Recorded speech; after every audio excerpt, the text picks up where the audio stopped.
A while ago, I was at this after party and I was just kind of like sitting on the floor, not to be weird, but I was people watching, because the party was really winding down at this point.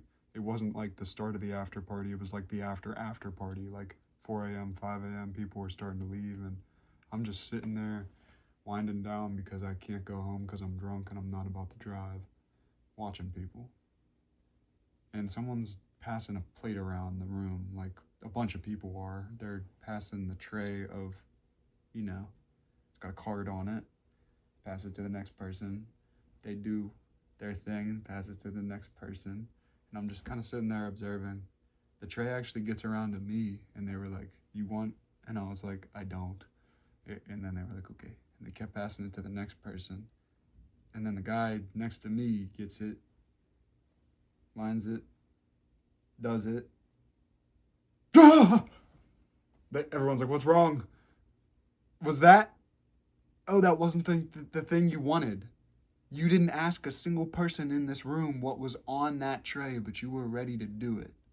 That guy starts tweaking. He's like, "I gotta take a drug test. I didn't know that was the thing that I didn't want to do. I thought it was the thing I wanted to do." No point did he take that step back and make a little bit of space between him and the want. He didn't confirm in his own head if it was even the thing he wanted to do. That is what I did too. I'm not trying to hate. I'm just stating this so I can lead into my own story. Today I want to talk about doing wrong right. Whenever you know you're going to do something and it's not necessarily good for you, you can at least do it to the best of your ability. Like for me, I like sweets. I like cookies. I like gardening. I like smoking. I like doing these things that I know are bad for me. But I do them in such a way that isn't the worst way. Like baking, for instance. Like whenever I want to eat a cookie nowadays, I'll make that cookie. I will go to the store and get the ingredients instead of going to like the dollar store and just getting that quick fix, because the cookies that I'm gonna make, not only are they gonna taste better, they're gonna be better for me. And it's little stuff like that that's gonna make the difference. Like whenever you have a vice, you can control it by giving yourself a better alternative. You can slowly wean yourself off of the cookies or the gardening or whatever else, but doing it in a day, overnight, just trying to switch your habit off, that's a little bit harder.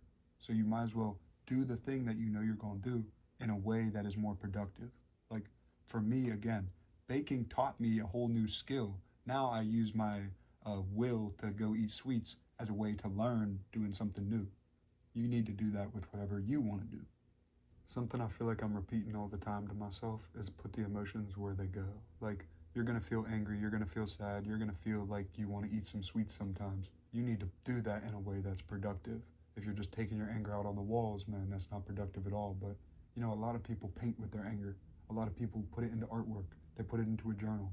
They take it out on a punching bag, like, you could do really anything that works for you, but if you're doing something that doesn't work for you, you're just using your own energy to hurt yourself. You might wonder how this applies to my smoking, and I try to keep all my stuff clean. I don't like to do anything that's bad for me. I still go get the organic gardening stuff, just like I get organic vegetables, like I do the best quality stuff that I can. I don't just fuck around and get whatever I can. And that's like, my dad said this to me when I was a kid. This is probably where I learned this lesson in the first place. My dad was talking about cigarettes. He saw my friend was smoking. My friend was already 18 at the time, and he said, "What do you smoke?" And my friend was like, some Marlboro, whatever the hell. Like, he really just got whatever each time. My friend had American Spirits the one time. And my dad was like, "Why don't you get the Coles? At least get something that's good for you. Get the $10 pack of cigarettes instead of the $5 pack, because fuck it, you're gonna smoke. You might as well get the best quality thing." And I think about that a lot, because it's like, shit, if you're gonna smoke the garbage, you're just gonna kill yourself even faster. You wanna smoke cigarettes, you made the decision, you might as well go for the high quality cigarette. I don't even wanna say you should smoke, obviously, but if you're going to pick anything to smoke, you might as well go for the high quality stuff. And that's the same thing for me and my baked goods over here. Like, you could turn it into a whole productive skill, or you could keep going to the dollar store.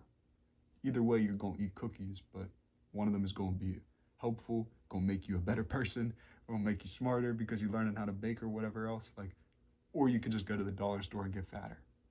That you really do need to look at it like that too, because both of them do have a cost, but one of them has a lot of value that comes You're not going to be able to do that with cigarettes, but at the very least you can say, hey, I didn't get the lowest quality shit. I'm not smoking garbage. No, I'm going to do my best to be completely transparent here, and I'm going to tell you a story about when I was a dumb kid. I'm not doing this to glamorize my dumb decisions. I'm doing it to say, hey, you can do better. So, when I was a kid, me and my friend would go to like parties and raves and stuff, and we wanted to try Molly, X, or ecstasy. And my friend procured it.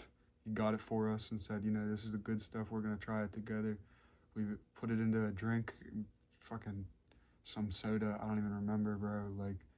And we both sip it a couple times, start talking, sip it a couple more times, and we just talked for like the whole fucking night. We were going on and on, running out of breath, talking type shit. And then neither of us could sleep for 2 days. And after that, I was like, bro, I don't even think we got the right stuff. And I started thinking about it. I asked him, and he's like, no, that was just what it was. That was the experience. And I was like, no, dude, I think we got something different. And I asked another friend who's more experienced in that stuff, and they were like, yeah, it sounds like you did meth. It sounds like you did meth. And I was like, it's not really what I wanted to hear at all. That was kind of the worst case scenario, actually. But, it could have been worse, because I could have tried something that literally killed me. I could have tried a whole fucking bunch of shit, because I have no idea what was put in front of me, and yet I was willing to try it because I wanted to feel good. And that's a crazy thing to admit, but it's also like being so realistic. If you think that you are going to do something that's bad for you, can you take the step back to say, I'm going to make sure it's the best version of the bad thing? Like, I didn't do that. I didn't even think about where it came from. I trusted my friend completely, and that was wrong of me, because my friend had no idea where that shit came from any more than I did. It was just from some guy. And if we both took that step back to just say, hey, we don't have any more information than what you like all you need to do is make that little gap to say, I'm going to make sure I know what I'm doing. Because if I'd have done that, oh my God. I'll ever explain this. If you're going to do wrong, do it right. Make sure you know what you're doing. Make sure you're getting the good quality stuff. Make sure you're getting it from trusted sources, because guess what? That shit could kill you. Making mistakes can kill you. Obviously, we all know there's consequences. We all do know that stuff, but it's serious. Like, same with anything else, too. Like, it doesn't have to be hard drugs. We're talking, like, if you want to go drink, don't drink and drive. It's that simple. Keep that line in the sand where you say, okay, I'll do the thing that I know is dumb. It's dangerous, whatever. Drinking, can lead to bad decisions, but I'm not going to do that one bad decision.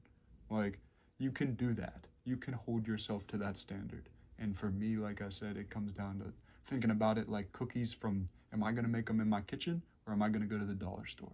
Is Dollar General going to get my dollar and then make me a worse person, literally on the inside? Or am I going to make something that, at the very least, I'm teaching myself to be dedicated? Your time on this planet is too valuable to just be willing to throw it away on bad decisions. If you're going to do wrong, make sure you do it right. Do the highest quality thing that you can, man. Talking about decisions here. All right, that's it for me. I'm free. Peace out. Love. And if you're the authorities, this was just a joke for educational purposes. There's more story times on my channel for you to check out. That was also for the authorities. Okay, love.